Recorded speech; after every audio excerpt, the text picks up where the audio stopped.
Thank you, Mr. Chairman, and thank you, Acting Director Cobert.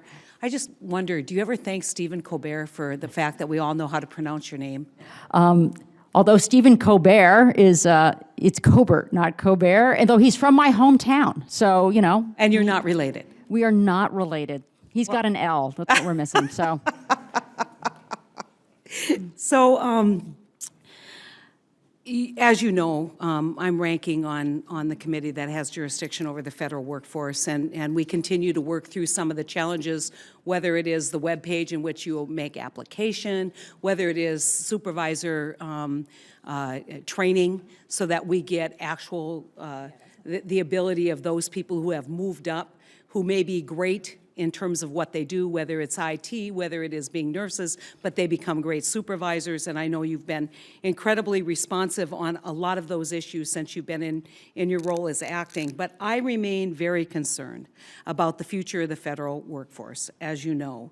And I wanna just pick your brain a little bit as we kind of move into this next phase and look at what we should be doing to make, not adapt the workforce to the federal system, but adapt the federal system to the emerging workforce.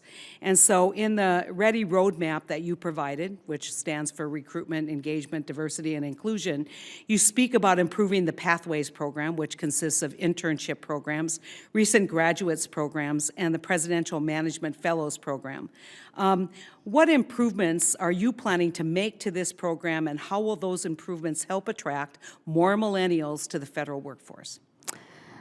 Senator, bringing in great talent to the federal government is a huge priority and opportunity for us. I think when we look across the country, there are many people who are excited about the idea of serving their fellow Americans.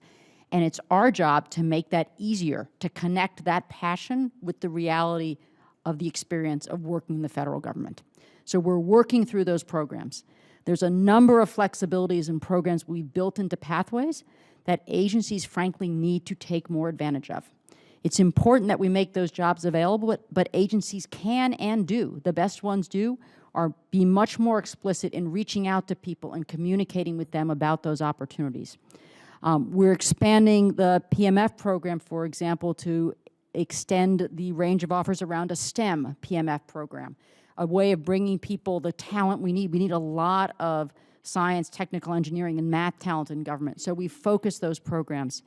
We're about to launch a hiring excellence campaign that's going to be taking experts from OPM around the country to the places where we are hiring individuals. And we're going to work not just with HR, but with the hiring managers to make sure that they know how to communicate, they know the flexibilities they have, and that we get those hiring managers engaged in the process. When you've got a great scientist engaged in helping to recruit scientists, that's when you can make it work. And those are the kinds of programs we're doing, as well as ongoing improvements to things like USA Jobs. We know that the average tenure of a millennial in the federal workforce is less than 4 years, right?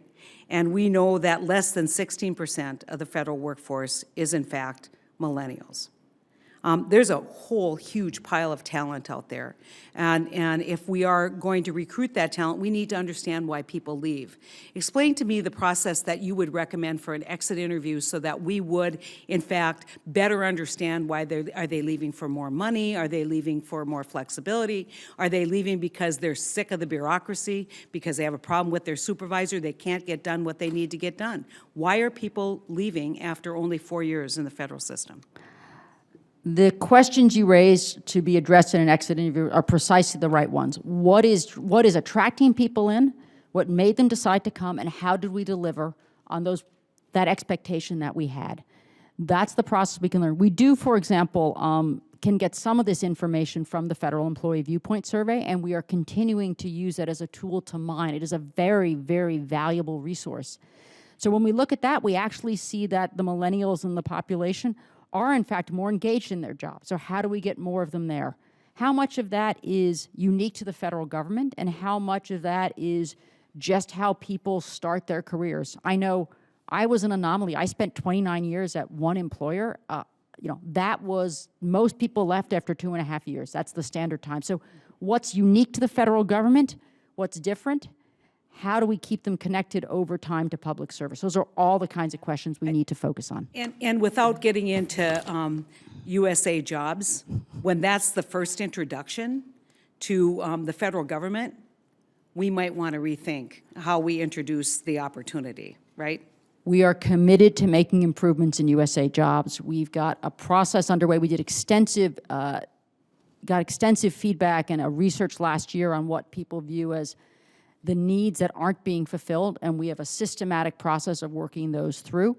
We've done that already with some tools like mapping, better search. You can now use it on a mobile device, but we still have ways to go and a very explicit plan to start rolling those enhancements out kind of every couple of months. We over the coming really year. want to see improvement. We are happy to Sooner come. rather than later. So do I. Okay.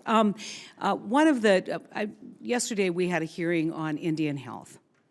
And when the Native American tribes who came forward, one of their biggest complaints that I hear is that people who engage in bad behavior, incompetent behavior, never leave. They get moved around, they get detailed someplace else, but they never suffer the consequences, and it demoralizes the good workers, as Senator Ayotte said, and it continues and perpetuates the bad behavior.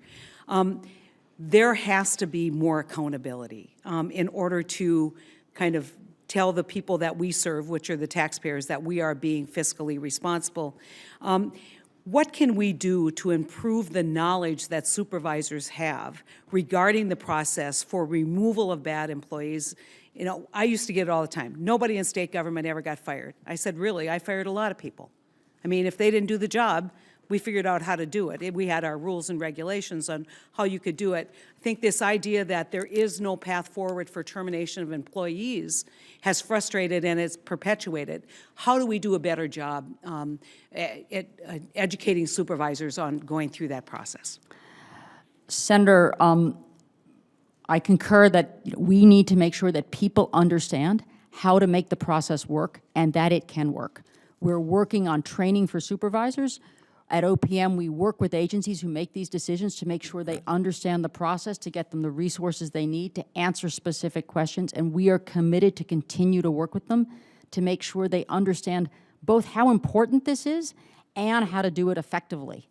And we're going to work with them on that through training and other things. I just want to close with telling you how grateful I am that you're willing to take on this challenge, and I look so forward to working with you. You are just absolutely a breath of fresh air, and we're excited about you having this position. Uncategorically, you know, bravo. You're a great nominee. Thank you.